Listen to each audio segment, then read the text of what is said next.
Subject है home science, paper है first paper food and nutrition और टॉपिक हमारा है मैग्नीज एवं कोबाल्ट। तो ये भी एक मिनरल्स है, मिनरल्स का पार्ट है मैग्नीज और कोबाल्ट। तो हम जानेंगे मैग्नीज और कोबाल्ट के इम्पोर्टेंस के बारे में, ह्यूमन बॉडी की, इसकी ह्यूमन बॉडी में इसका क्या महत्व है, इसके क्या फंक्शन है, इसके क्या रोल है, इसके कमी से हमारे शरीर में क्या इफेक्ट पड़ते हैं, इसकी अधिकता से क्या इफेक्ट पड़ते हैं, इन सारी चीजों के बारे में आज हम क्लास में जानेंगे। आते हैं मैग्नीज पे। मैग्नीज क्या है? तो सन 1936 के पहले मैग्नीज का हमारे डेली डाइट में क्या इम्पोर्टेंस है, इसके बारे में किसी को कोई जानकारी नहीं थी। 1936 के बाद कुछ वैज्ञानिकों ने, जैसे लॉरेंस लियोन्स, यूनेस्को, कई वैज्ञानिकों ने मुर्गियों पे शोध किया, मुर्गियों को मैग्नीज रहित भोजन दिया, जिससे उन्हें पता चला, निष्कर्ष निकला कि मैग्नीज का भी हमारे डेली के डाइट में बहुत बड़ा रोल है। अगर मैग्नीज की कमी हो जा रही है तो कुछ फंक्शन कहीं ना कहीं बाधित हो रहे हैं। सन 1961 में हर्ले एवं एवर्सन ने ये एकदम खोज निकाला कि क्या कौन से फंक्शन हमारे बॉडी में उससे इफेक्ट पड़ रहा है उसकी कमी से। तो इससे ये पता चला हमारे शरीर में ग्रोथ एंड डेवलपमेंट कहीं ना कहीं रुक रहा है। इसके अलावा जो हमारे बॉडी में रिप्रोडक्टिव पार्ट है उसके फंक्शन कहीं ना कहीं उनके फंक्शन में बाधा पहुंच रही है। तो इससे पता चल गया कि अगर हमारे डेली के डाइट में मैग्नीज ना रहे तो मैग्नीज की कमी से हमारे ग्रोथ एंड डेवलपमेंट में तो असर पड़ ही रहा है, क्योंकि हर मिनरल्स का ग्रोथ एंड डेवलपमेंट में वृद्धि एवं विकास में कहीं ना कहीं रोल है। वो वृद्धि एवं विकास में इनडायरेक्टली इफेक्ट डाल रहा है। इसके अलावा कोबाल्ट मैग्नीज अगर हमारे शरीर में नहीं रह रहा है, कमी रह रही है, तो रिप्रोडक्टिव पार्ट है उसके फंक्शन सही प्रकार से कार्य नहीं कर रहे हैं। अब आते हैं कोबाल्ट पे। तो कोबाल्ट विटामिन बी के संश्लेषण में बहुत सहायक होता है और विटामिन बी में ये पहले से ही 4% मौजूद रहता है कोबाल्ट, क्योंकि इसके संश्लेषण में ये सहायता प्रदान कर रहा है और इसका संश्लेषण होता है स्मॉल इंटेस्टाइन में। तो अगर हमारे शरीर में कोबाल्ट की कमी हो जा रही है तो कहीं ना कहीं विटामिन B12 का संश्लेषण सही प्रकार से स्मॉल इंटेस्टाइन में, छोटी आंत में नहीं हो पा रहा है। यानी दोनों ही बहुत महत्वपूर्ण है हमारे डेली के डाइट में। लेकिन अगर कोबाल्ट B12 में 4% मौजूद है, लेकिन इसके अलावा वो हमारे इसका अधिक से अधिक भाग हमारे किडनी और लीवर में कोबाल्ट उपस्थित है। विटामिन B12 में 4% है, इसके अलावा बाकी के सारे जितने उसके भाग हैं वो किडनी तथा लीवर में मौजूद है। अब आते हैं शरीर में मैग्नीज का वितरण। हमारे बॉडी में शरीर का वितरण किस प्रकार से हुआ है? तो सपोज एक कोई स्वस्थ व्यक्ति है जिसका बॉडी वेट 70 kg है, वो स्वस्थ है, उसे किसी प्रकार की कोई डिजीज नहीं है, वो सामान्य है, वयस्क है, उसका बॉडी वेट 70 kg है, तो उसके शरीर में मैग्नीज 15 से 20 ग्राम उपस्थित है और ये 15 से 20 ग्राम मैग्नीज उसके liver, kidney, pituitary gland, pineal में मौजूद है। इसके अलावा बहुत ही अल्प मात्रा में 2 से 3 माइक्रोग्राम रक्त में भी मैग्नीज उपस्थित रहता है, बहुत कम मात्रा में 2 से 3 माइक्रोग्राम रक्त में उपस्थित है।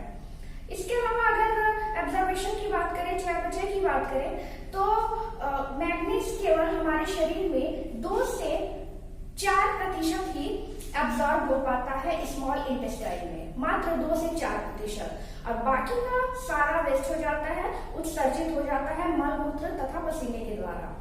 इसके अलावा कोबाल्ट भी हमारे शरीर में 70 से 80% एब्जॉर्ब हो जाता है, बाकी का 20 से 30% विसर्जित हो जाता है। अब आते हैं इसके फंक्शन पे। मैग्नीज तथा कोबाल्ट के क्या फंक्शन है? तो पहला है शारीरिक वृद्धि एवं विकास। तो शारीरिक वृद्धि और विकास में हर मिनरल्स का कहीं ना कहीं डायरेक्टली रोल है। तो ये हमारे अस्थियों के वृद्धि और विकास में बहुत महत्वपूर्ण भूमिका निभा रहे हैं।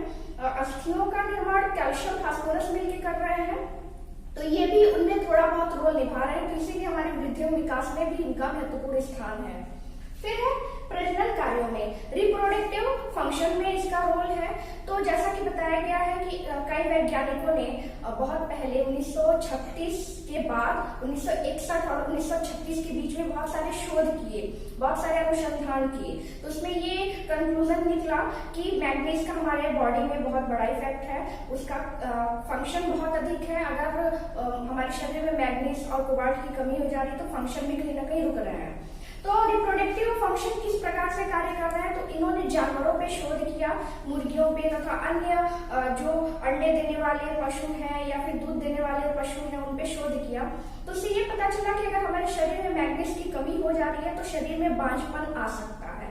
क्योंकि इंसानों पे शोध नहीं किया इन्होंने, जानवरों पे किया।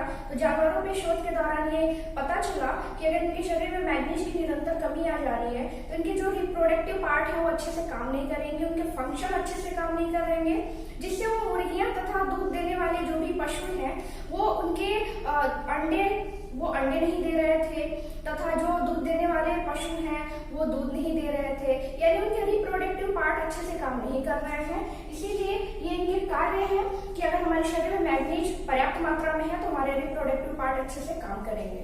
फिर है चयापचय में सहायक। चयापचय में हमारे शरीर में जो भी कार्बोज, प्रोटीन, वसा, तो ये सारे जितने भी न्यूट्रिएंट हैं इनके चयापचय में मैग्नीज का बहुत बड़ा योगदान है, बहुत बड़ा इसका रोल है। फिर है हार्मोन के श्रावण में। हमारे शरीर में पिट्यूटरी ग्रंथि जो है उनमें जो हार्मोन्स है उसके श्रावण में इसमें ये हेल्पफुल है। फिर है लाल रक्त कणिकाओं में। आरबीसी बनाने का मेन काम होता है आयरन का। तो आयरन के अलावा भी कोबाल्ट तथा मैग्नीज के द्वारा आरबीसी का निर्माण हो रहा है। थोड़ा बहुत इनडायरेक्टली थोड़ा बहुत हेल्पफुल हो रहा है लाल रक्त कणिकाओं के निर्माण में, इनके कार्य में। फिर है विटामिन बी के संश्लेषण में। जैसा कि बताया गया है कोबाल्ट ऑलरेडी विटामिन B12 में 4% मौजूद रहता है, और अगर शरीर में कोबाल्ट की कमी हो जा रही है तो स्मॉल इंटेस्टाइन में विटामिन बी का संश्लेषण सही प्रकार से नहीं हो पाता है, इसलिए इसके फंक्शन भी हैं। तो विटामिन बी का संश्लेषण कोबाल्ट के द्वारा बहुत अच्छे से हो जा रहा है। फिर है आयरन के अवशोषण में। आयरन के ऑब्जर्वेशन में कोबाल्ट का बहुत बड़ा रोल है। तो वही जैसे आरबीसी में ये योगदान दे रहा है वैसे आयरन में भी योगदान दे रहा है। आयरन का ऑब्जर्वेशन बहुत अच्छे से हो जाता है अगर शरीर में कोबाल्ट की मात्रा पर्याप्त मात्रा में उपस्थित है। ये तो इसके फंक्शन हो गए कोबाल्ट तथा मैग्नीज के। अब आते हैं इसके सोर्सेस पे, क्या साधन है जिससे हम इन्हें प्राप्त कर सकते हैं डेली के डाइट में। तो सोर्सेस, जितने मिनरल्स आपने पढ़ा था उनके सोर्सेस लगभग सेम थे, इनके सोर्सेस थोड़े से डिफरेंट हैं। जैसे इनके प्राप्ति के साधन में है गेहूं की भूसी, मक्के का चोकर, मूंगफली के छिलके, सूखे मटर, जामुन, अनाज आदि। तो अगर हमें मैग्नीज सही मात्रा में हमें ग्रहण करना है तो बहुत अच्छा सोर्स है गेहूं की भूसी, यानी अगर हम जो रोटी खा रहे हैं वो चोकर सहित रोटी खाएं तो उससे क्या होगा कि मैग्नीज सही मात्रा में हमारे शरीर में आ जाएगा। इसके अलावा मक्के का चोकर, मतलब चोकर में बहुत अच्छी मात्रा में मैग्नीज उपस्थित है। मूंगफली के छिलके जो रेड लेयर रहते हैं, मूंगफली का एक तो बाहरी छिलका रहता है, एक उसके अंदर फिर रेड लेयर रहता है, उसमें मैग्नीज बहुत अच्छी मात्रा में पाया जाता है। फिर है सूखे मटर, जामुन, अनाज। इसके अलावा मांस, मछली, अंडे, इनमें भी मैग्नीज तथा कोबाल्ट पाए जाते हैं लेकिन बहुत अल्प मात्रा में, अदृश्य मात्रा में पाए जाते हैं। ये बहुत अच्छे इनके सोर्सेज हैं जिनसे हम मैग्नीज अपने डाइट, डेली के डाइट में ले सकते हैं। अब आते हैं इनकी कमी या अधिकता के प्रभाव। अगर हमारी बॉडी में कमी हो जा रही है या फिर अधिकता हो जा रही है तो इसके क्या इफेक्ट देखने को मिलेंगे। तो आपको बताया गया है कि जितने भी न्यूट्रिएंट हैं वो हमारे बॉडी के लिए बहुत ही हेल्पफुल है। मतलब अगर हमें हेल्दी रहना है, स्वस्थ रहना है तो सारे न्यूट्रिएंट हमें सही मात्रा में डेली के डाइट में लेना है। लेकिन अगर हम अपने डाइट में या तो अधिक ले रहे हैं या तो कम ले रहे हैं तो उसके बैड इफेक्ट हमेशा देखने को मिलेंगे। भले ही मिनरल्स हमारे बॉडी के लिए बहुत ही कम मात्रा में चाहिए, बहुत कोई माइक्रो मिलीग्राम में चाहिए, कोई माइक्रोग्राम में चाहिए, कोई ग्राम में चाहिए, बहुत कम मात्रा में हमें इसकी जरूरत पड़ रही है। लेकिन कम मात्रा में होते हुए भी अगर शरीर में अधिक हो जाएगा तब भी इसके बैड इफेक्ट होंगे, कम हो जाएगा तब भी बैड इफेक्ट होंगे। तो आते हैं इसकी कमी और अधिकता के क्या प्रभाव पड़ रहे हैं। लीवर में वसा का जमाव, अगर कमी हो जा रही है मैग्नीज की तो लीवर में वसा का जमाव हो जा रहा है। फिर है प्रजनन अंग ठीक प्रकार से कार्य नहीं कर पाते हैं। तो जैसा कि शोध में देखा गया कि सबसे ज्यादा इफेक्ट रिप्रोडक्टिव सिस्टम पे ही पड़ रहे हैं, तो रिप्रोडक्टिव पार्ट्स अच्छे से काम नहीं करेंगे अगर हमारे शरीर में मैग्नीज की कमी है। फिर है भूख ना लगना, वजन कम होना। अगर शरीर में कोबाल्ट की कमी है तो भूख नहीं लगेगी, वजन कम होगा, दिन ब दिन स्वास्थ्य गिरता जाएगा।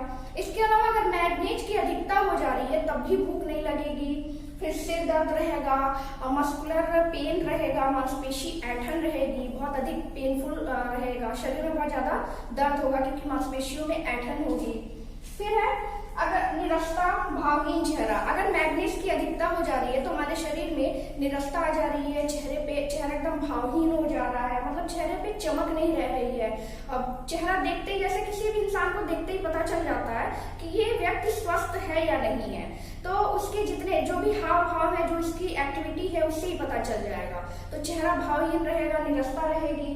फिर है शिशुओं में हृदयाघात, अगर कोबाल्ट की अधिकता हो जा रही है तो अधिकता से भी बैड इफेक्ट पड़ेंगे, तो शिशुओं में हृदयाघात हो सकता है, मिक्सिडिमा हो सकता है। तो ये सारे इसके बैड इफेक्ट हैं, कमी से भी बैड इफेक्ट होंगे और अधिकता से भी बैड इफेक्ट होंगे। ये हमारे अभी तक जितने भी मिनरल्स आपने पढ़ा, तो इन सारे मिनरल्स का ये लास्ट पार्ट था, मैग्नीशियम, कोबाल्ट। तो ये मिनरल्स के सारे भाग थे, आपने मिनरल्स के बारे में जान लिया। अब मिलते हैं अगले टॉपिक पर।